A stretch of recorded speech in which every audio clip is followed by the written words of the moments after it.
My sister has always been the kind of woman who notices things other people don't. She notices when someone's smile is half a second too late, when someone laughs but their eyes don't move, when someone uses the word we a little too often. I've always called it paranoia. She calls it pattern recognition. Last Sunday, she sat across from me at my kitchen table, sunlight cutting across the hardwood floors, her coffee untouched. She wasn't making small talk. She wasn't gossiping. She was studying me. And then she said it. "Elaine, your daughter-in-law is plotting against you."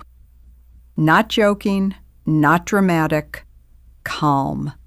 That's what made it worse. I stared at her for a full 5 seconds before I laughed. Plotting what? A coup?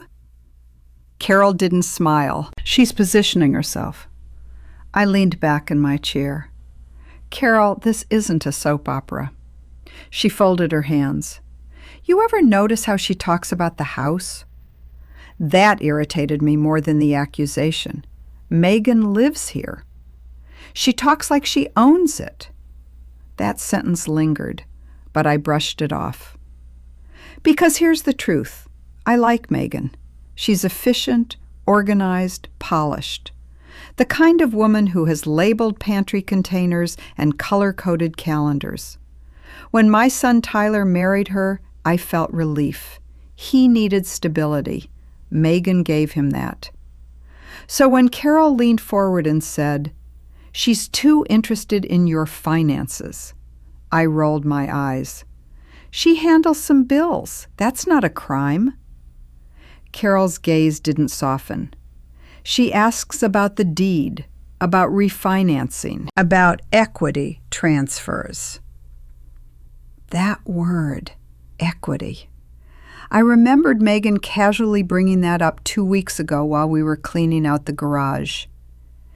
Have you ever thought about restructuring ownership? She'd asked lightly. I thought she meant estate planning. I told her we'd talk about it someday. Carol tapped her finger on the table. She's not random. She's strategic. That annoyed me. You don't trust anyone, I said. I trust patterns. Silence stretched between us. Then she said something that hit deeper than I expected. Elaine, when was the last time something in this house happened that wasn't her idea? I opened my mouth to answer and paused. The kitchen remodel, Megan's idea. Switching banks, Megan's suggestion. Consolidating insurance, Megan handled it. Even moving Tyler and Megan into my house last year. Technically my idea, but it was Megan who laid out the financial benefits, the tax advantages, the smart long-term play. I felt something uncomfortable shift in my chest. Stop, I said quietly. You're reaching. Carol stood up. Just pay attention. She grabbed her purse. And check your paperwork. I didn't think about it again, not seriously, until Thursday night. I was in my study looking for a file, old insurance documents. I opened the cabinet drawer and immediately felt it, the subtle wrongness. If you've lived somewhere long enough, you know your space by muscle memory. You know how a drawer slides, how a stack of papers sits. Something had been moved, just slightly. I pulled out the folder labeled Mortgage and Property Records. The top sheet wasn't aligned. The tab divider was bent. It sounds small, petty, but it didn't feel accidental. I flipped through the pages. Everything looked intact, but the order was different. Someone had gone through this carefully, not rummaged, studied. My stomach tightened. Don't do this, I whispered to myself. Megan handles paperwork sometimes. She pays utilities. She organizes statements. Maybe she was being proactive. But then I remembered something else. 3 nights ago, around 1:45 a.m., I had woken up to the sound of footsteps downstairs. I assumed it was Tyler grabbing water, but Tyler walks heavy, confident. Those steps were lighter, measured. I hadn't gotten up. I told myself not to be ridiculous. Now I wasn't so sure. Friday morning at breakfast, I decided to test something, casually. "Megan," I said while pouring coffee, "have you seen my property folder?" She didn't hesitate. "Nope." Too fast. Tyler looked up from his phone. "What folder?" "Mortgage documents," I said lightly. "Oh," Megan replied, buttering toast. "I might have glanced at some tax paperwork earlier this week." There it was. Not denial, minimization. "Earlier this week?" I asked calmly. "Yeah, just comparing numbers." "At 2 a.m? She froze, just for a second, then smiled. "I couldn't sleep." Tyler laughed lightly. "Mom, you make it sound like she broke into a vault." I forced a small smile. But inside, something wasn't sitting right. Because here's the thing about people who are hiding something. They don't overreact. They normalize. They make you feel dramatic. Megan took a sip of coffee. If we're living here long term, I think it's important we're aligned financially. Aligned. That word again. I felt the shift. "This house is in my name," I said calmly. "Of course," she replied quickly. "But eventually." Eventually. Tyler cut in. "We're just planning ahead, Mom." Planning ahead. For what? For when I'm gone? For when I'm vulnerable? For when paperwork gets blurred? Carol's voice echoed in my head. She's positioning herself. I finished breakfast in silence. But later that afternoon, I did something I hadn't done in years. I logged into the county property portal, just to check. Owner, Elaine Matthews. Correct. Then I noticed something below it, a recent activity notification. Property review request submitted. 3 days ago. Electronic filing. My pulse spiked. I clicked into it. The submission listed my login credentials, my email, my digital signature, except I never submitted anything. I stared at the screen. My hands started to feel cold.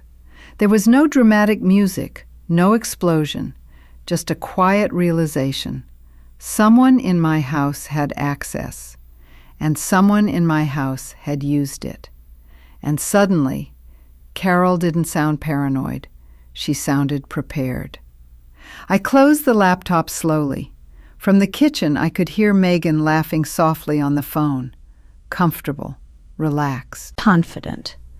And for the first time since she moved in, I didn't see a helpful daughter-in-law. I saw someone thinking 5 steps ahead, and I didn't know if I was part of the plan or the obstacle. I didn't confront her right away. That's what people in control do. They don't explode. They observe. So I watched. Friday evening, Megan was in the living room with Tyler, laptop open, showing him something on the screen. Their heads were close together. She was explaining something, calm, structured, confident. Tyler nodded like a student agreeing with a professor. I stood in the hallway just long enough to hear one sentence. "If we restructure it now, it'll be cleaner later." Restructure. There it was again. Later.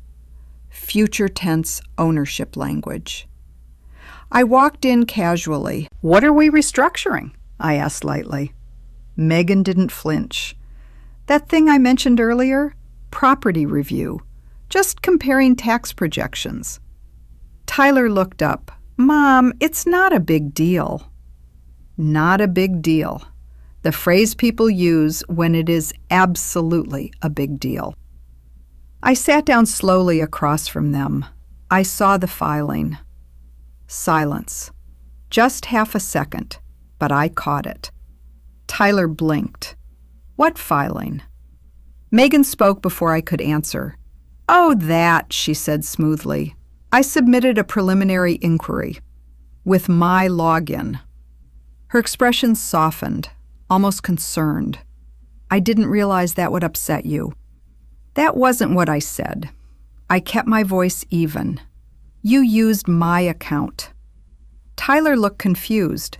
Mom, you gave me the password last year.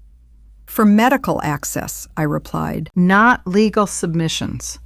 Megan closed the laptop gently. It's just a review request. It doesn't change ownership. The way she said it, technically correct, but strategically incomplete. Why didn't you tell me first? I asked. She tilted her head slightly. We live here. I thought transparency was implied. There it was again. We, transparency, implied authority. Tyler leaned back. Mom, she's just trying to be proactive. Proactive. That word sounds responsible, forward-thinking, mature. But proactive for who? For you? I asked. For all of us, Megan replied calmly. I watched her carefully now. Her posture never changed. Her tone never rose. She wasn't defensive. She was managing. That's when I realized something subtle but critical. Seriously worried. She's trying to take the house. The question hung heavy. I could feel the trap in it. If I say yes, I sound paranoid. If I say no, I validate what she did. I'm worried about decisions being made without me, I said carefully. Megan nodded slowly, as if validating my feelings. That's fair, she said. And that irritated me more than anger would have, because now she was the reasonable one. Next time, we'll loop you in sooner, she added. Loop you in, like I was an external party. I stood up. This isn't about looping me in. This is my property. The room went still. Tyler's jaw tightened. Mom, Megan didn't move. We're building a future here. I looked directly at her. And where do I fit into that future? For the first time, she didn't answer immediately.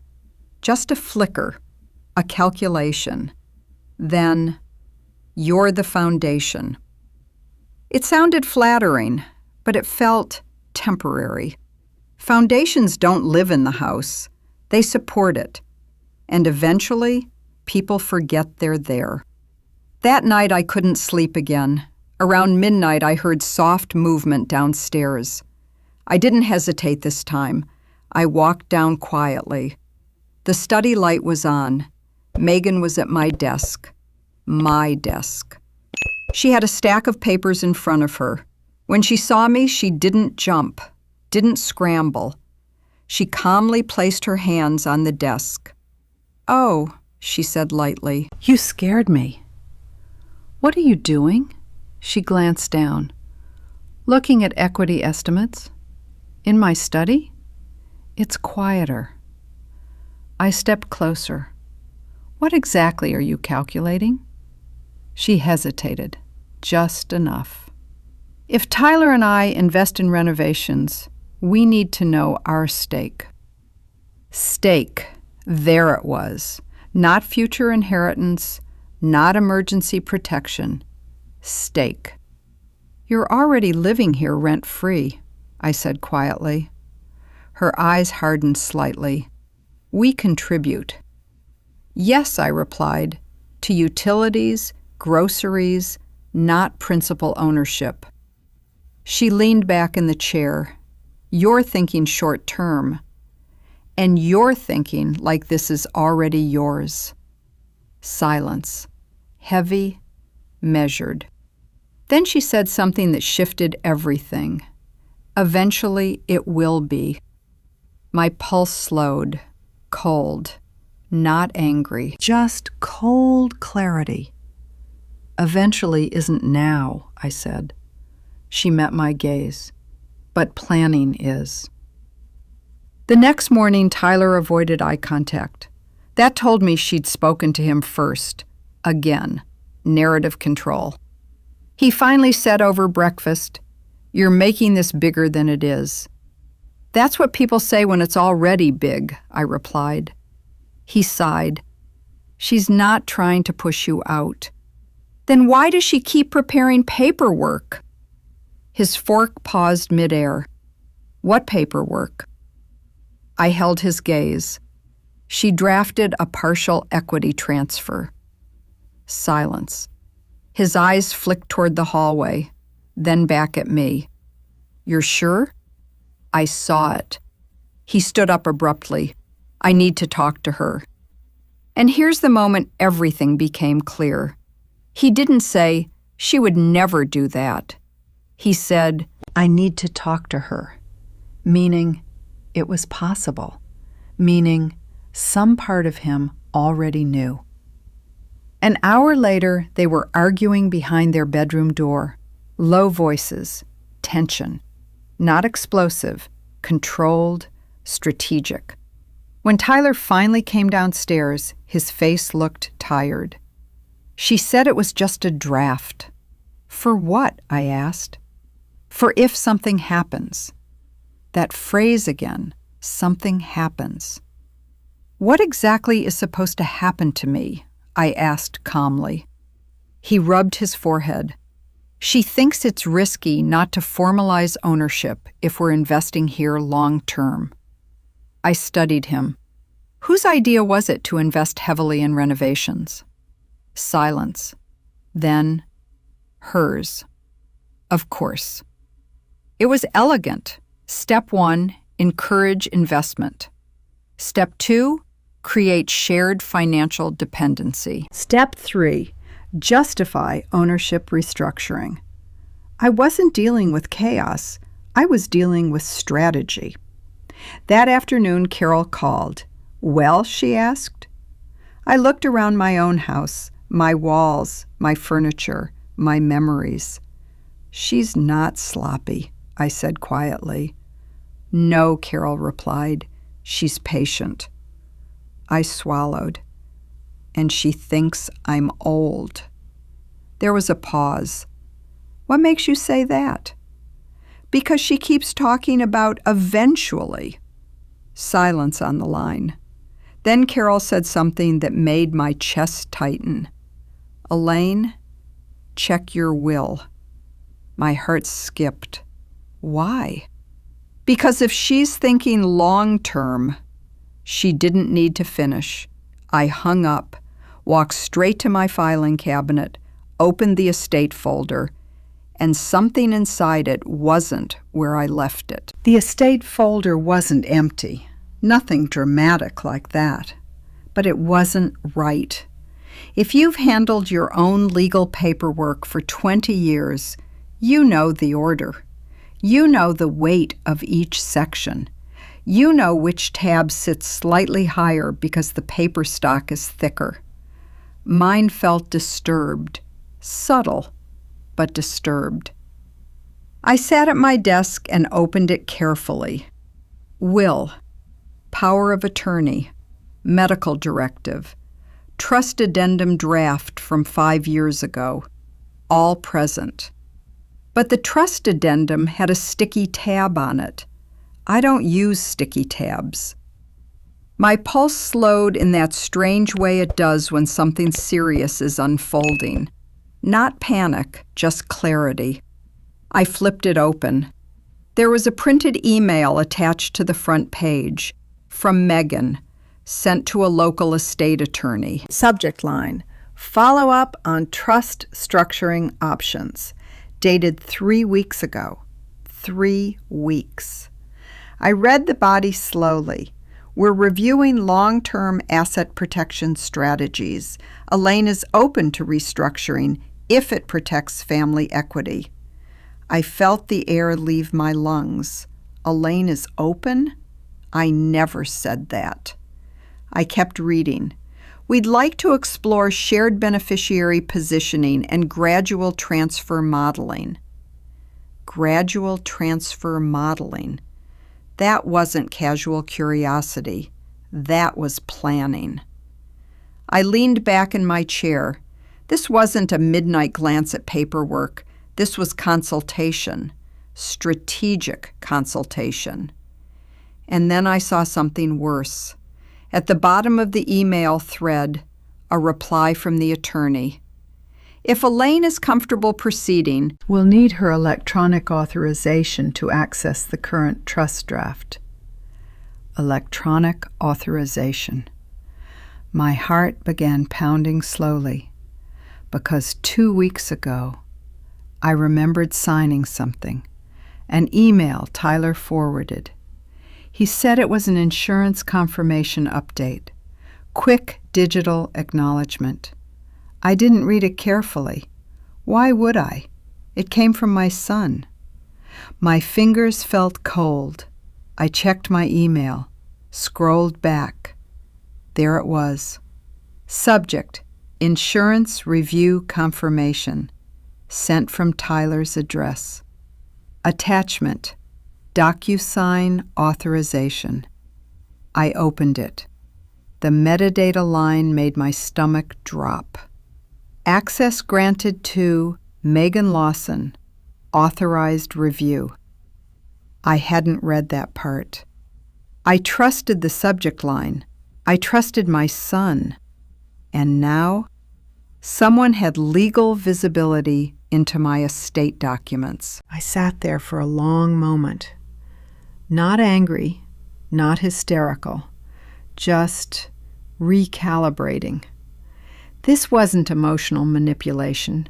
This was infrastructure, layered, patient, legal.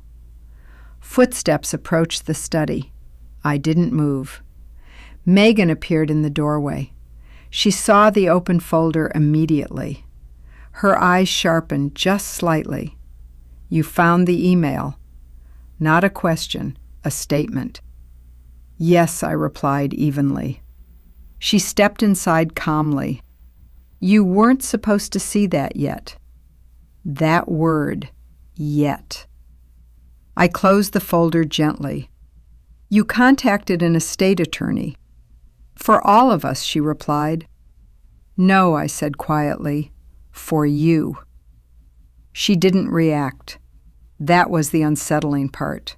No guilt, no denial, no scrambling, just composure. You're thinking emotionally, she said softly, and you're thinking like I'm already gone. Silence. She held my gaze. It's irresponsible not to plan.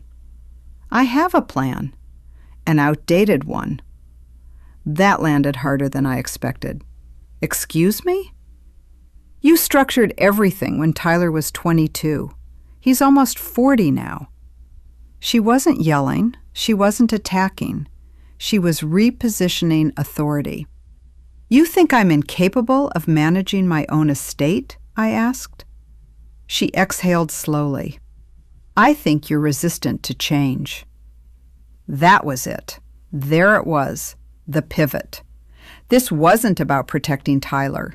It was about redefining control. Behind us, Tyler's voice echoed from the hallway. What's going on? He stepped into the study, saw the documents, saw our faces, and immediately looked uncomfortable. Mom, I didn't break eye contact with Megan. Did you know she contacted an attorney about restructuring my trust? Tyler hesitated. Then she mentioned exploring options. Exploring options without me. She said you were open to it, he added carefully. I turned to him slowly. When did I say that? He faltered. She said you two talked.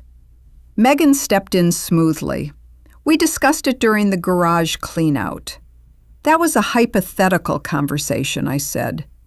She tilted her head slightly. You didn't object. The silence that followed felt like ice cracking. Tyler looked between us. I thought you were okay with planning ahead.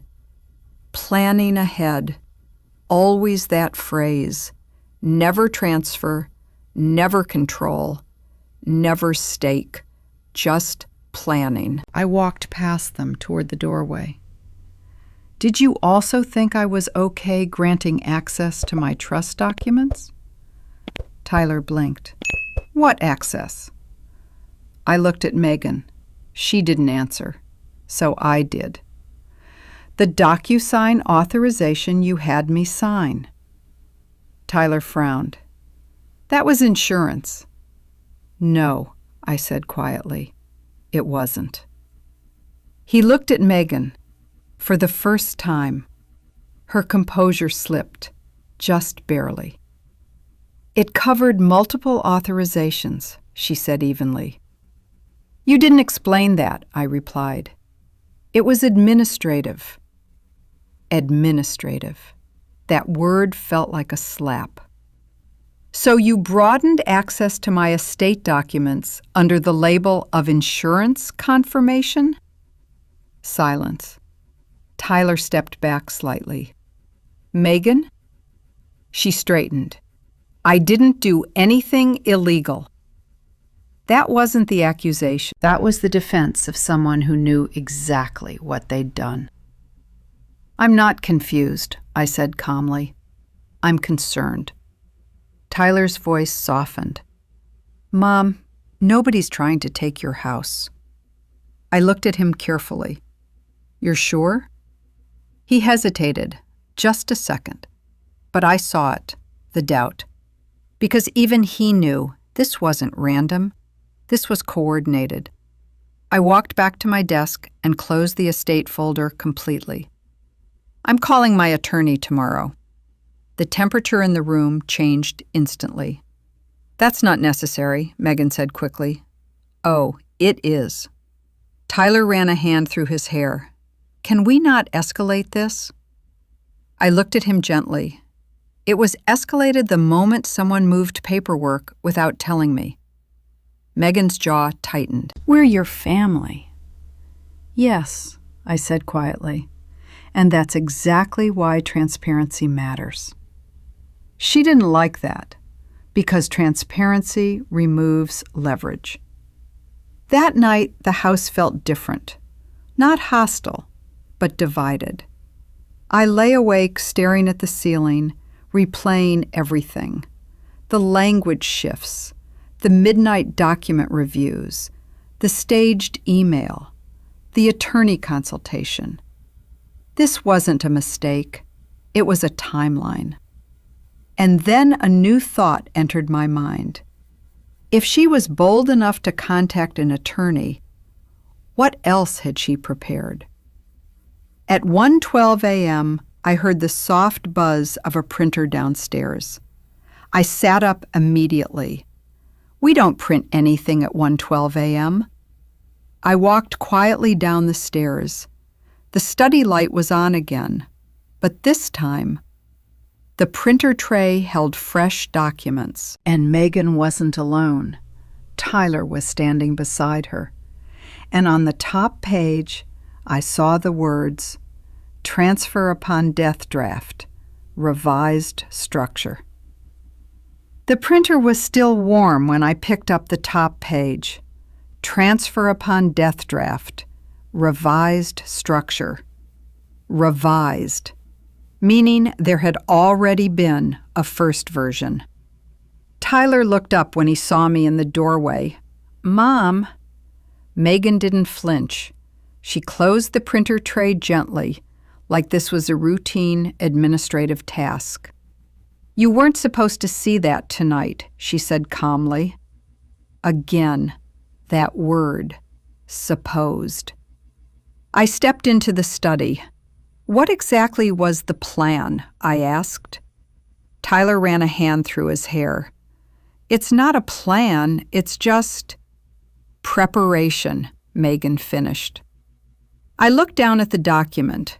The structure had changed. Instead of the house remaining solely in my trust until death, it now outlined a staged transition. Phase 1, shared management authority.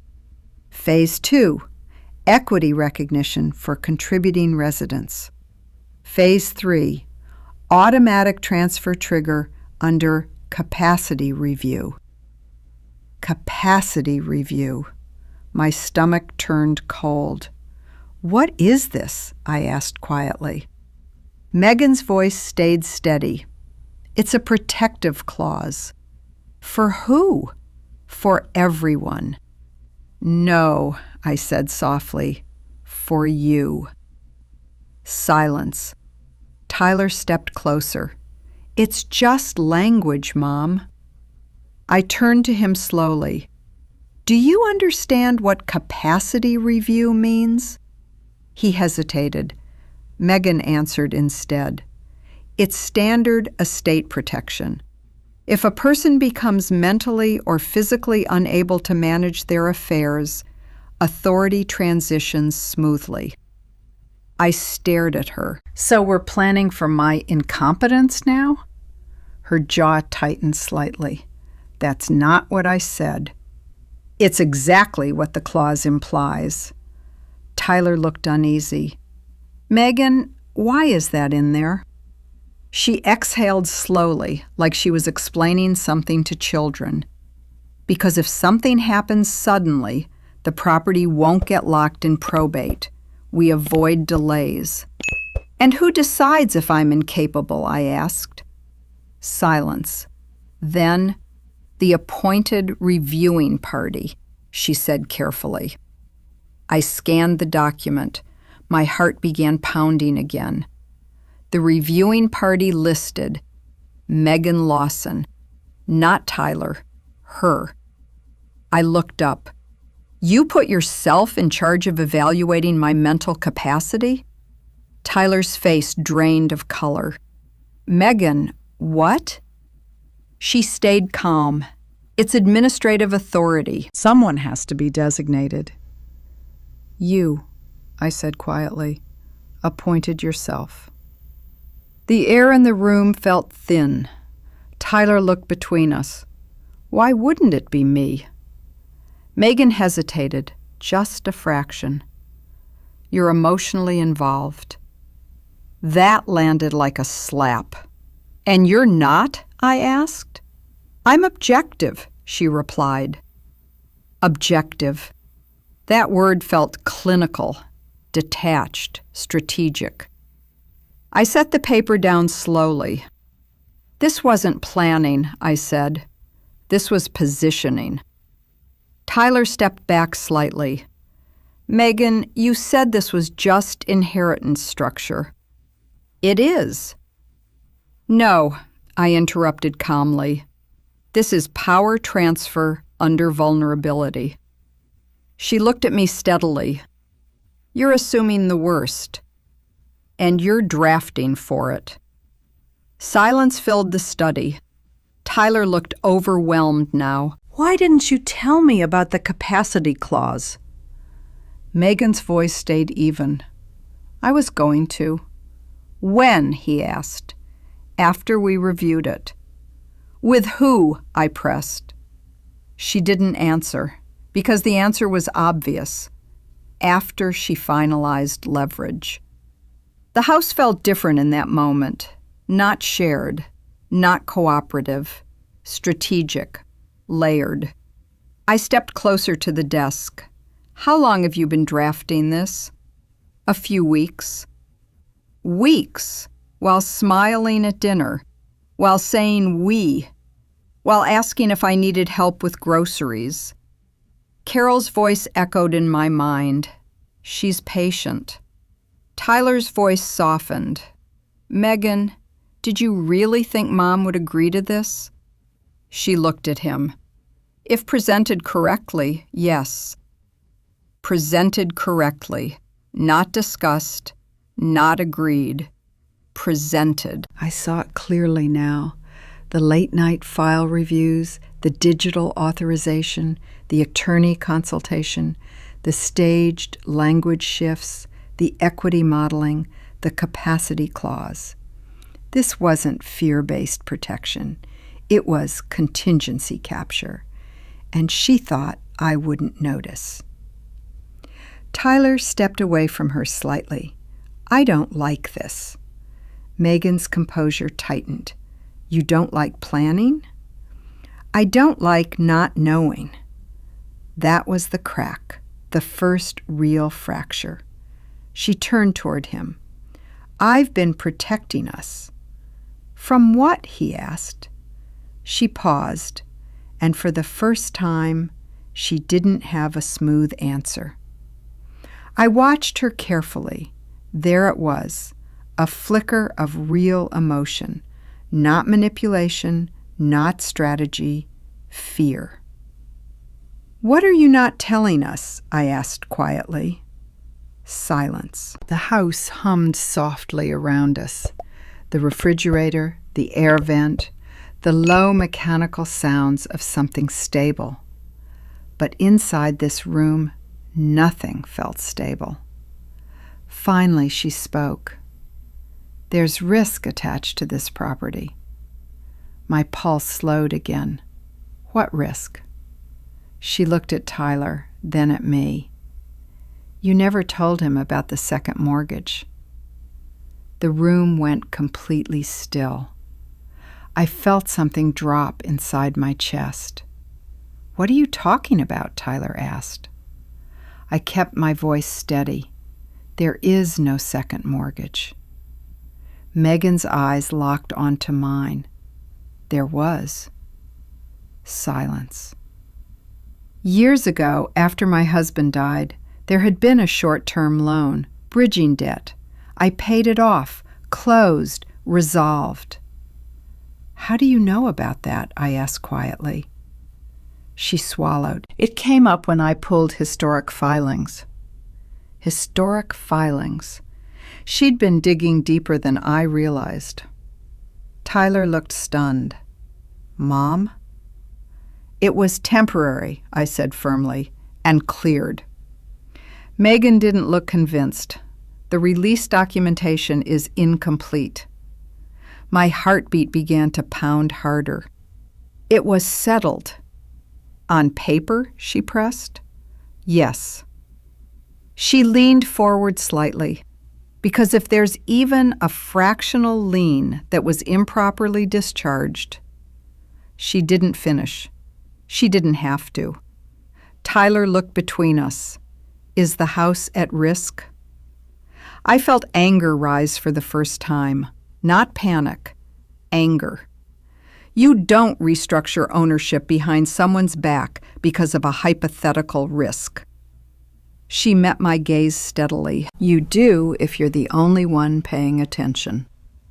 That hit harder than anything else, because buried under the strategy, there was a different narrative forming. She didn't think she was stealing. She thought she was stabilizing through control.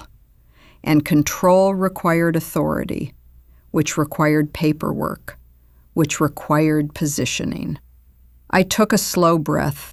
You don't protect people by bypassing them. Silence. Tyler's voice was quiet now. Megan, were you trying to protect us or secure yourself? That question hung in the air like smoke, and for the first time since this started, Megan didn't answer immediately. Her composure cracked just slightly. I don't like uncertainty, she said quietly. There it was. Not greed, not villainy, control. She couldn't tolerate ambiguity.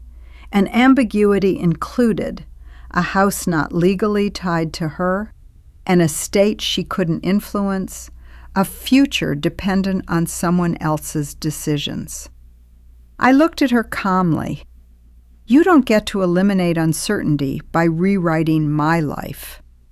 She didn't argue, because she knew the capacity clause crossed the line. Tyler stepped back from the desk. We're not filing this. Megan's jaw tightened. "You're being emotional." He shook his head slowly. "No, I'm being careful." The shift was subtle, but it was there. For the first time, he wasn't defaulting to her framing. He was thinking independently. I gathered the printed drafts and held them in my hand. "I'm meeting with my attorney tomorrow," I said calmly, "and I'm changing everything." The temperature in the room dropped. Not explosive, but final. Megan's eyes narrowed slightly. "You're overreacting." "No," I replied quietly. "I'm adjusting." And that's when I realized something important. She wasn't done. Because people who build contingency plans rarely build just one. And if she'd been researching historic filings, then maybe, just maybe, she'd uncovered something I hadn't, or something someone else wanted uncovered. As I walked upstairs with the drafts in my hand, my phone buzzed. Unknown number. I almost ignored it, but something told me not to. I answered. A man's voice spoke calmly. "Mrs. Matthews, this is regarding an outstanding property lien from 2004. My blood went cold. And downstairs, I heard Megan stop moving, like she already knew who it was. The voice on the phone was calm, professional, detached. "Mrs. Matthews, this is a courtesy notification regarding an unresolved lien filing from 2004 tied to your property." My fingers tightened around the phone.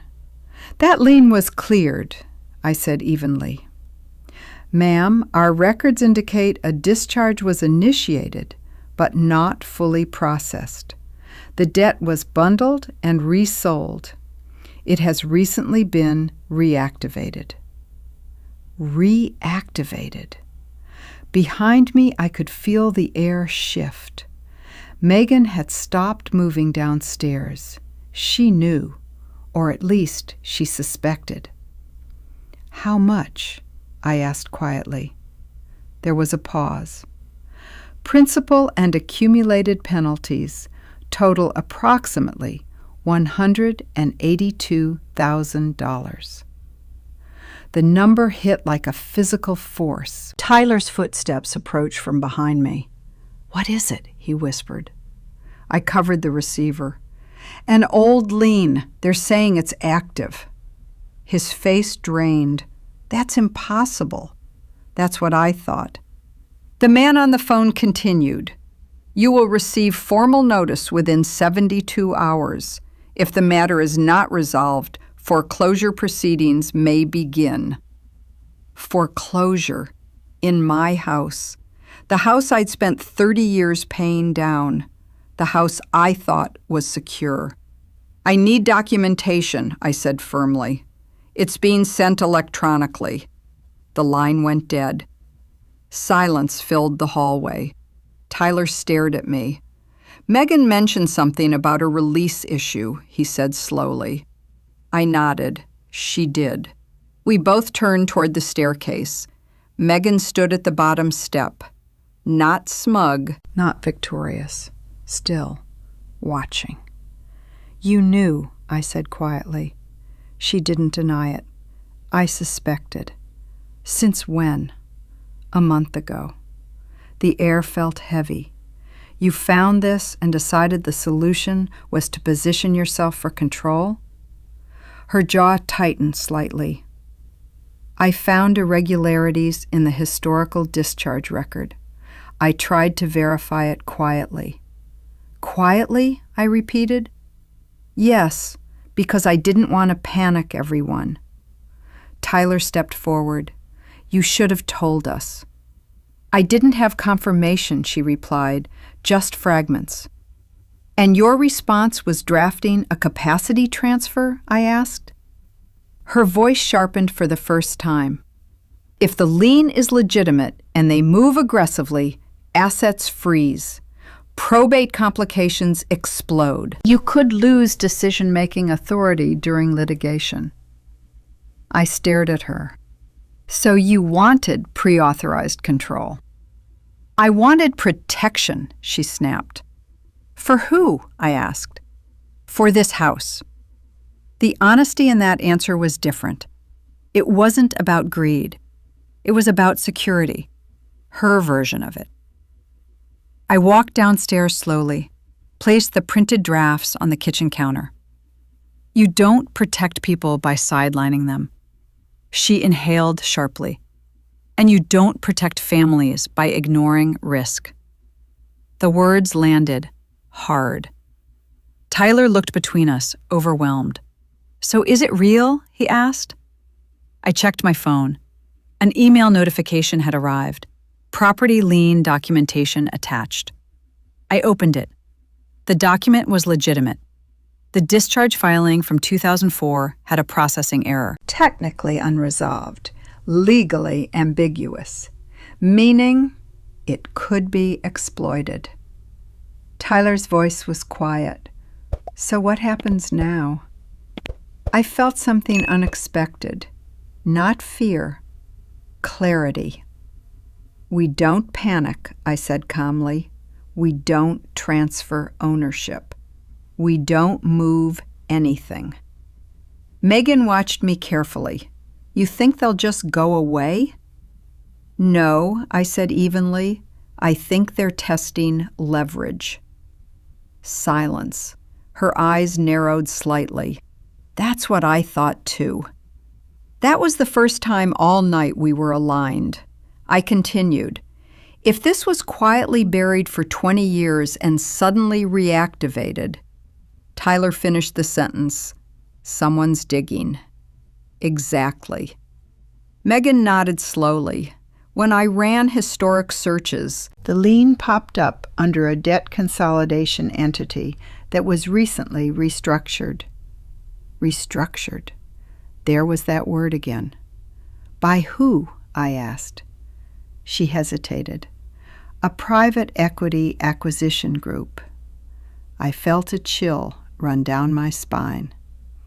That's not random, Tyler muttered. No, it wasn't. This wasn't about an old clerical mistake. This was about investors buying dormant property debts, looking for legal vulnerabilities, targeting elderly homeowners with technical discharge errors. Megan stepped closer. If they push this into court, they'll leverage confusion. They'll pressure for settlement. And you thought restructuring internal ownership would shield it? I asked. Yes. Her answer was immediate this time. Not manipulative, strategic. But you didn't trust me enough to tell me, I said quietly. Her composure cracked just slightly. I didn't know how you'd react. There it was. Not malice, not entitlement. Control born from anxiety. Tyler exhaled slowly. So what's the real move? I looked at both of them. The real move is legal offense. Megan's eyes sharpened. Challenge the validity? Yes.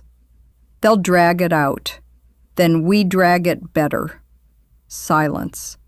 For the first time, the power dynamic shifted fully. Not to Megan, not to Tyler, back to me. This was my house, my history, my mistake to correct. You don't rewrite my estate to solve a threat, I said calmly. You fight the threat. Megan held my gaze. Long, measured. Then she nodded once. Okay. No argument. No reframing. Just acknowledgement. That was new.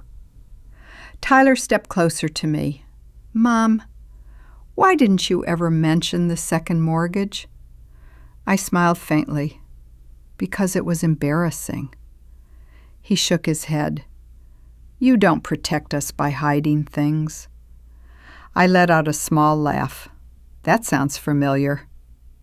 Megan almost smiled. Almost. The tension didn't disappear, but it changed. It wasn't suspicion anymore. It was recalibration.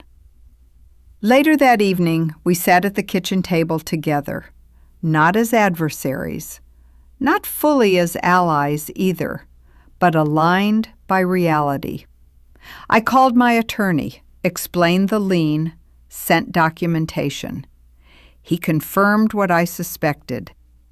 These consolidation firms specialize in pressure, he said. But if the discharge intent can be proven, we can challenge the claim. Will I lose the house? I asked. No, he replied calmly. Not if we move correctly. Move correctly. That phrase felt different now. Not manipulative, measured. When I hung up, Megan spoke softly. I wasn't trying to take anything from you. I know, I replied. You were trying to control what scared you. She didn't argue, because it was true. Tyler reached across the table and squeezed my hand.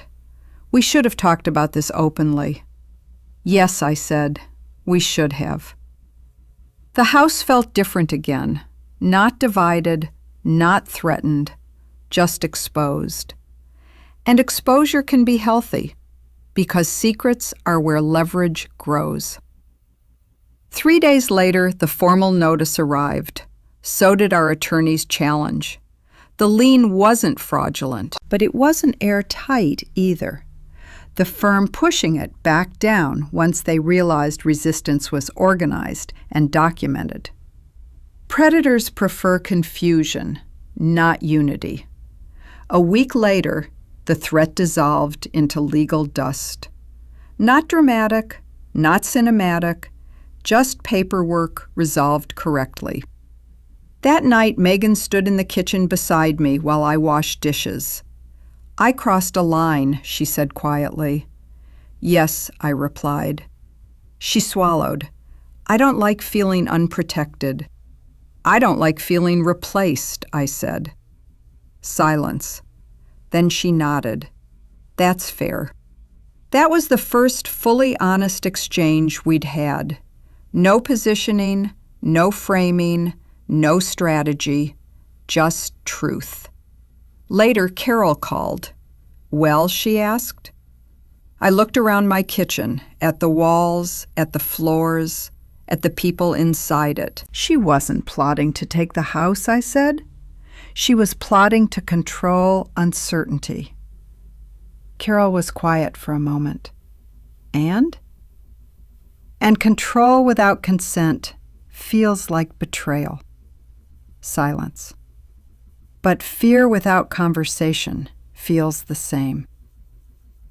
When I hung up, I stood in the doorway of the study. The same room where this started, the same desk, the same cabinet. The paperwork was back in its place, but something had shifted.